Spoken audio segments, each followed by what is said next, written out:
So the mission of East Ridge High School is to prepare students for success in life.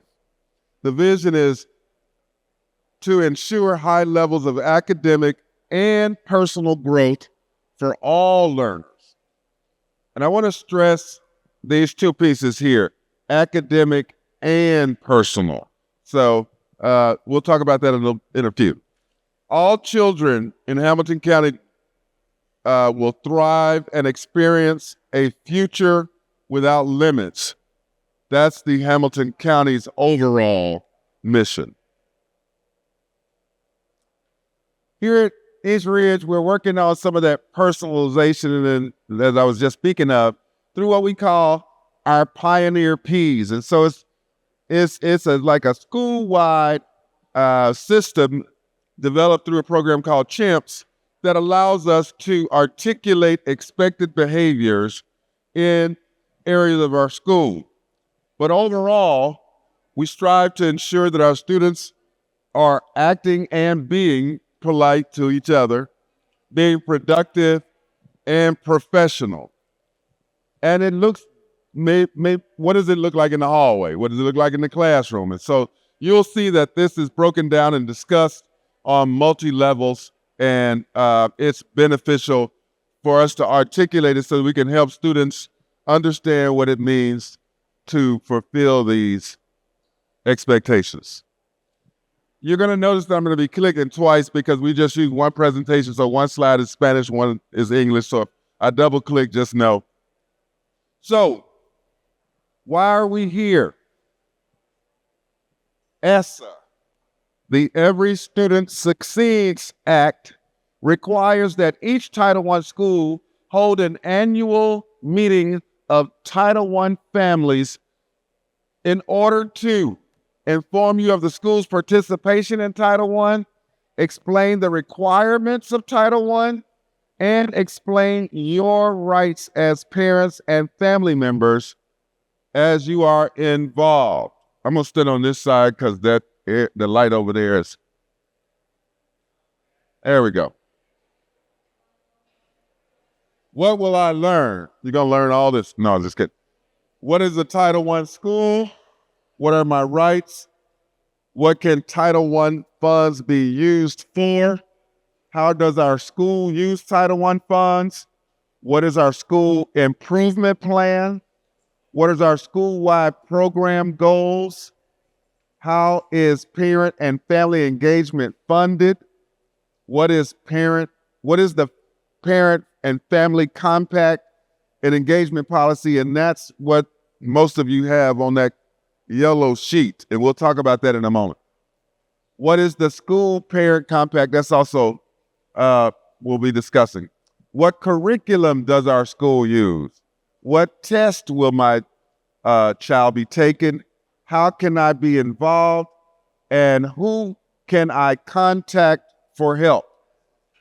Just know here at East Ridge, you can always contact any of the administrators. I'm one of the Title I coordinators for our school, so please know that you are more than welcome. Title I was passed in 1965 under the Elementary and Secondary Education Act.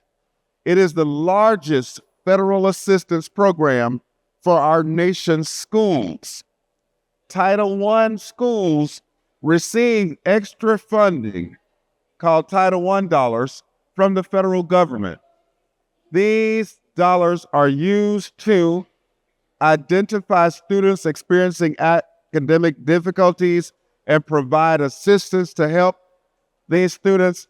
We do that through tutoring, where teachers are able to be paid for extra work in tutoring. That's one of the ways that happens.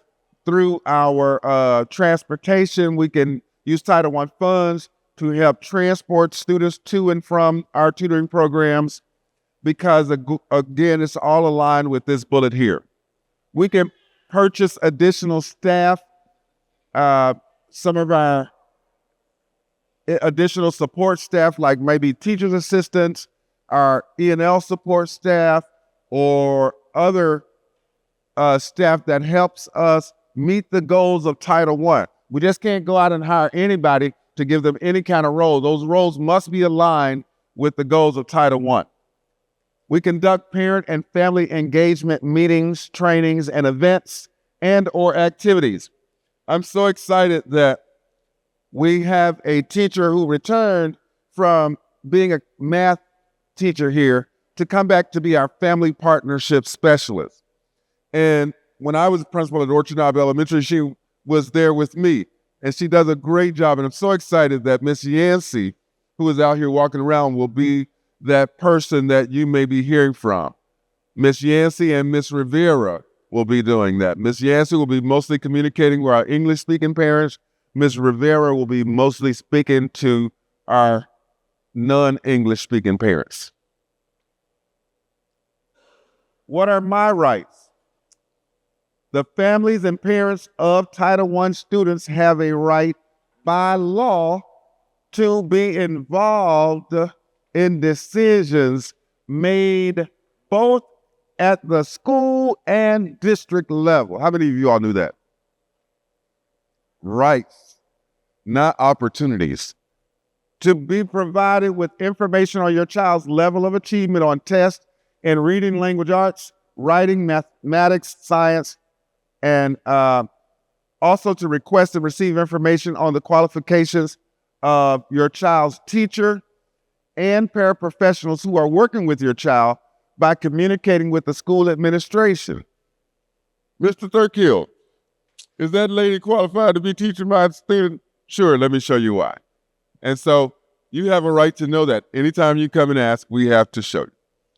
Request opportunities for regular meetings to formulate suggestions and to participate as appropriate in decisions about the education of your child. The school is required to respond to any such suggestions as soon as possible. How many of you all knew that you could come and suggest stuff to us as a Title I family, and we must consider it?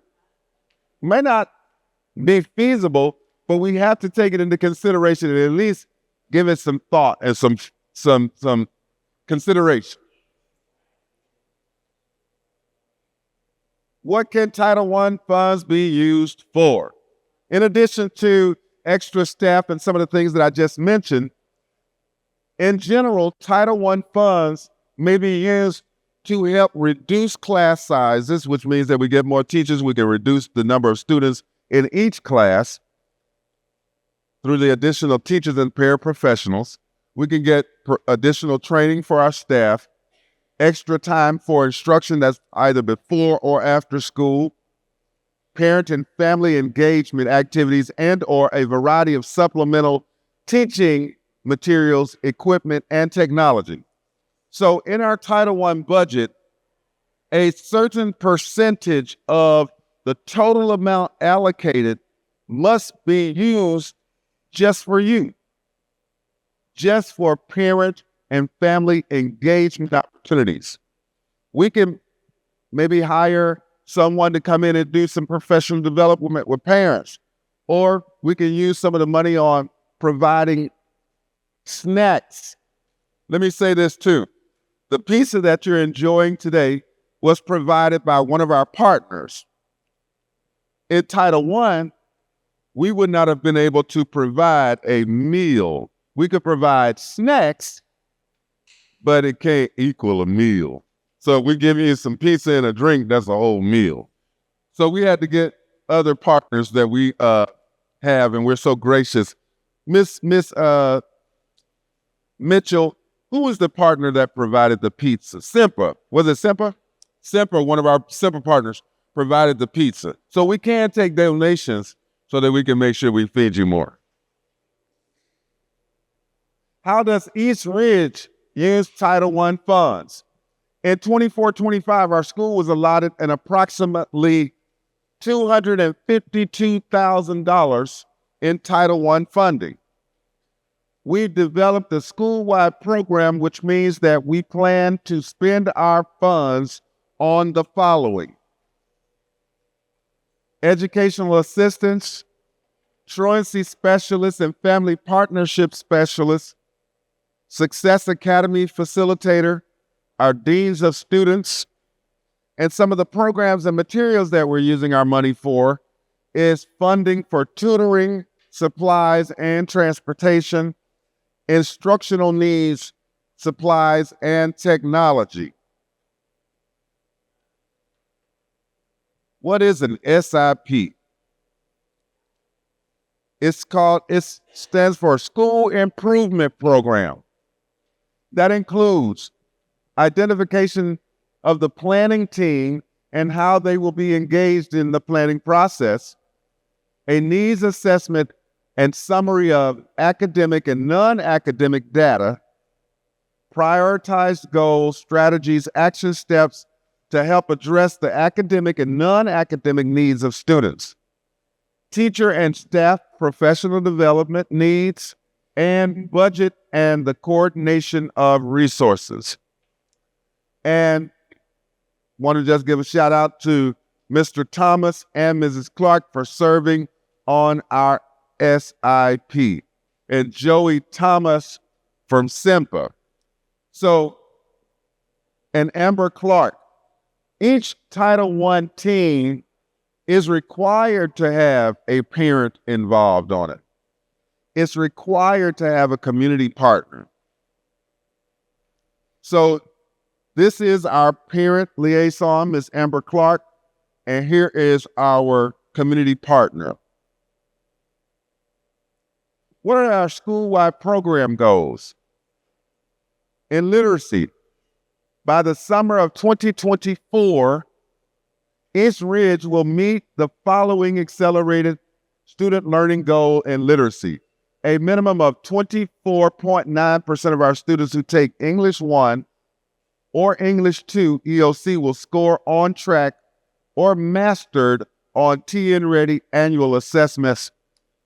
In math, the goal is at least 15% of our students will score on track on Tennessee Ready.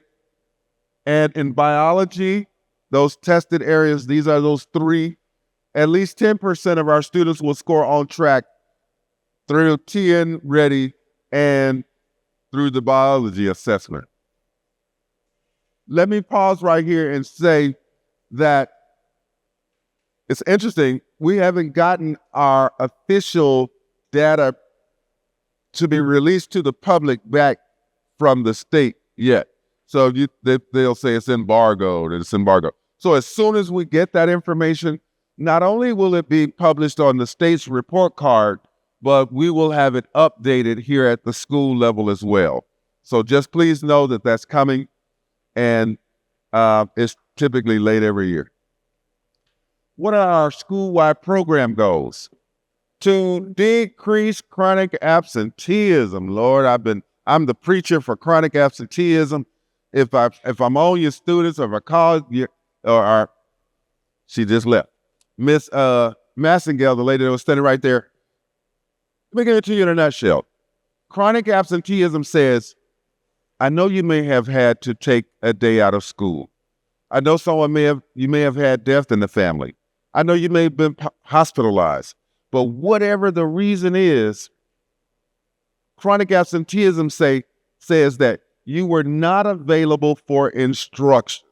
So on an average, if a kid misses 2 or more days per month, they are chronically absent. If they miss 18 days or more, they're chronically absent for the entire year. And what that means is that it's saying your child has missed in excess of the number of days expected for a child to be able to be successful in school. So if your child has missed more than 18 days, it's going to be really hard for your child to be successful because they've not been available for the instruction that would help make them more successful. So if they got a B, they could have got an A. They got a C, they could have got a B. In other words, chronic absenteeism is a goal. We got to decrease that. Closing the gap for student learners and subgroups is our English native language learners, our ED learners, English, I want to say they're still transitioning, as well as our transitional learners. So you have those students who may come from another country who may not know any English at all. Then you have some, as they are learning English, they are ED, but then as they've learned enough English to be confident enough to learn through the curriculum and instruction, they're called transitional. So the goal is to help all of those students have access to the curriculum. Additional reteaching opportunities, building on proactive measures to combat student behaviors, relationship building, and creating opportunities for clubs and interest groups, building a network of support for our families to feel empowered to support their students and our school goals. I always say participation and engagement are two different things. We want families to be engaged. How is the parent and family engagement funded? Any district with Title I funds allocation exceeding $500,000 is required by law to set aside 1% of its Title I allocation for parent and family engagement. Of that, 10% may be reserved for district or system-wide initiatives related to parent and family engagement. The remaining 90% must be allocated to all Title I schools in the district. You, as the Title I parents and family members, have the right to be involved in how this money is spent. Again, any district receiving more than $500,000. Who can tell me how much East Ridge got this year? I'll give you an extra slice of pizza. Ever? So we're breaking today. $252K. I heard anybody who said it can get another piece because I heard the right answer over there too. So, but this is talking about a district. So it says, as a district, all the money that you get, believe me, the district is over $1 million. And we get $252,000. And you think about all the Title I schools, over $1 million comes. So out of that million, 1% of that million must be set aside strictly for parent engagement. Then they take that and they divide it amongst the schools and proportionally appropriate for the amount of money you got. So out of your money, you have to take that 10%, I think it may be 5%, and we have to use it strictly for parents. In 2024-25, we received approximately $4,500 in parent and family engagement funding. There you go. That's our percent. So we have $4,000 we can spend on y'all for engagement activities. And you have the right to tell us how we can do that or be involved in the decision making. So help us spend that $4,000. If you don't, somebody else is going to speak up for it. Family partnership position, parent and family engagement meetings and events. So when things like FAFSA night, math, English focuses night, CTE Future Ready interest nights, cultural and family events, and materials and supplies are all the ways that we can spend that money.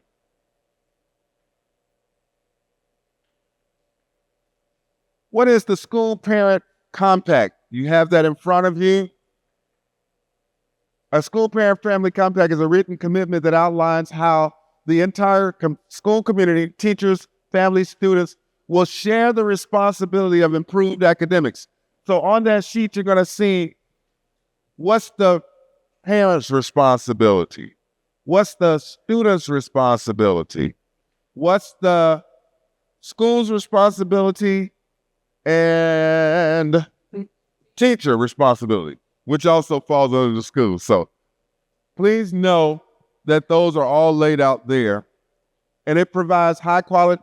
The compact must describe how the school will provide high quality curriculum and instruction, hold parent and teacher conferences annually in elementary schools, provide parents with reports on their child's progress, provide parents with reasonable access to staff, provide parents opportunities to volunteer, and to ensure regular two-way meaningful communication between family members and staff to the extent practicable in a language family members can understand.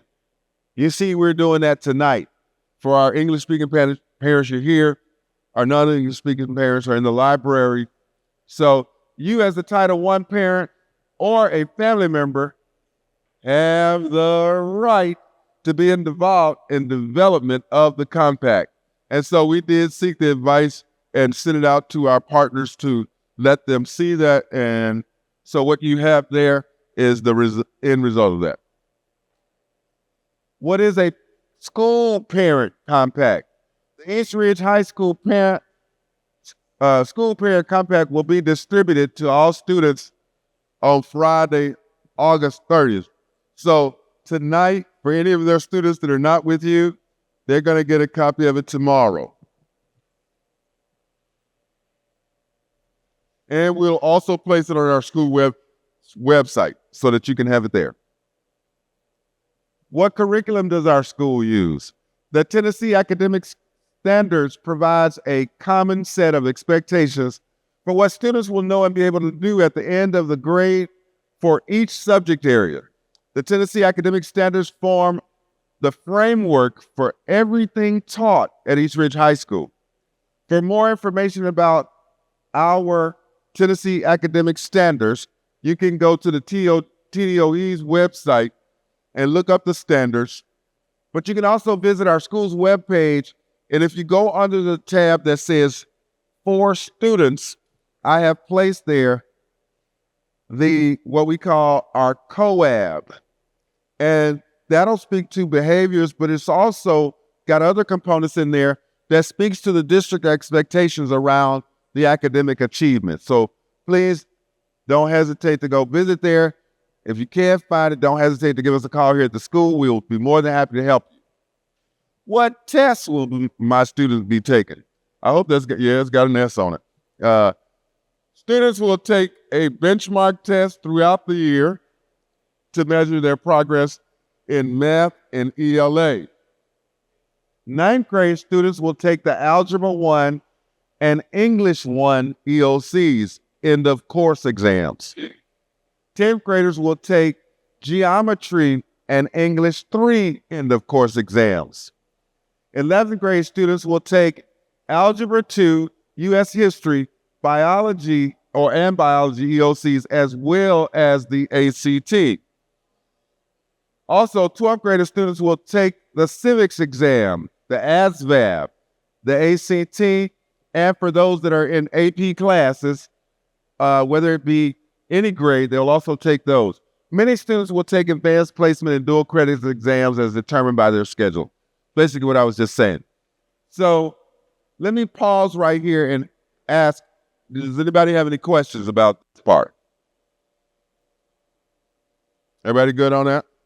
All right. And again, if you have any questions after this, don't hesitate to call us. And you opt out of testing. Can you opt out of testing? Who's got the right answer? I'll give you some more pizza. No. No. Thank you. Great question. Any more questions, especially for our parents that may be online that don't get a chance to ask a question? Your question might help them. Not the result. Thanks. Where do you find the results? Great question. So, again, the ACT will be reports that will be mailed home to the students. Our TCAP exams, which are the state exams, of course, we get those back as a part of our annual report for our student achievement. Those will include the EOCs and TCAP exams. The civics exams, most of the time, as soon as the students take them, they're available, which are also accessible through your Parent Power School portal. When you go to your child's Parent Power School portal, you can look over to the left. You'll see a tab that says Test, and you should be able to see it there. Okay? Any other questions? Great questions.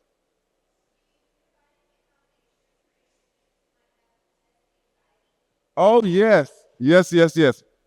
So, in addition to the specified accommodations listed on a student's IEP 504 or ILP, there are accommodations that all students can have, which are small groups, seating. Let me wait. She go. Thank you. She's a hard worker, and I don't want to stop her. I'd rather for her to stop me. Oh, don't worry. We appreciate you. Thank you.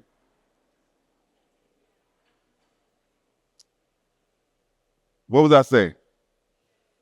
Small group. Oh, students test in familiar environments. There are other things like seating arrangements. And if a child has additional accommodations, we definitely accommodate those. Some tests, however, will allow more accommodations than others. The ACT doesn't allow extended time over multiple days, whereas the TCAP does. You see, so we definitely will always be compliant. I'm a very legal person and I love being compliant. So, great question. Anybody else have any more questions? Great question. What else can I do as a parent? Encourage attendance. If they don't get up, pour some water on them, he'll get up. Monitoring grades. Did you know that you can see your students' grades? You can see if your students skipped a class. You can see all of that in your students' Power School portal. You can see how their grades are trending, how their attendance is trending. You can see all of that through the Parent Power School portal. Also, attending family events and meetings like you guys are doing tonight. We have our parent-teacher conferences coming up on October. So go ahead and plug it into your calendar now. October the 29th is our first parent-teacher conference. It will be from 3:30 to, no, it'll be from 3 to 6:30 or something like that. It has to be 4.5 hours. It has to equal half of the day. And then we will have an additional one in the second semester. Join family groups following our Facebook page. Advocate for your students' learning. Pay close attention to our call-outs. Let me tell you something. Parents, I know none of you would do this. You know how when you get that weekly call? Y'all ever get it? Say yes, because the Lord knows if you don't, that's going to mean something. If you get the call, and as soon as you pick it up and you hang it up, guess what? It shows up as an early hang up.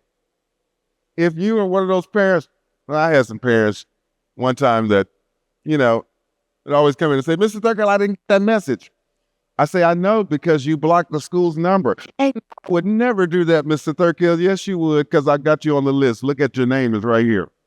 So you can print out a block list for everybody who's blocked the school. That's in the kit. Great excuse. So please know that those calls are very important. And we would appreciate if you listen. I listen to them, even though I don't have to give the call anymore. I still listen to them as a school worker. So, upcoming opportunities.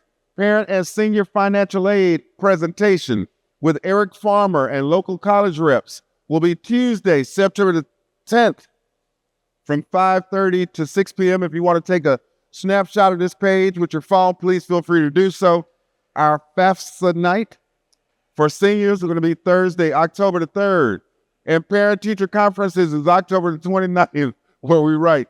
I was wrong on the time. 2:30 to 6. That means we can get home a little earlier. All right? You got it? All right. Everybody got it? Other resources on the Hamilton County Schools website at www.hcde.org. You can find resources through the United Way and things that they're offering, so that if there are other resources that you need, but don't hesitate to give us a call, because our family partnership specialists and our other resources here in the building, we've got care closets, we've got all kinds of stuff here.